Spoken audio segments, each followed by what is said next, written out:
Oh! Here we go.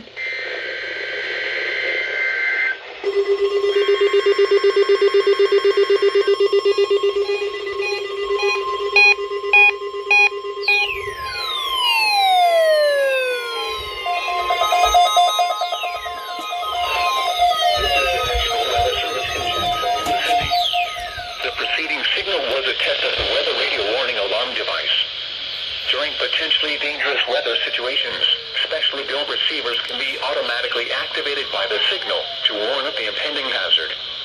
Tests of the signal and your receiver's performance are normally between 11 a.m. and noon. If there is a threat of severe weather, the test will be postponed to the next available good weather day. Reception of this broadcast, and especially the warning alarm tone, will vary at any given location. This variability normally more noticeable and greater from the transmitter, or even though you're using a good quality receiver in good working order. This concludes the weekly test of the No Weather Radio All Hazards Warning Alarm device.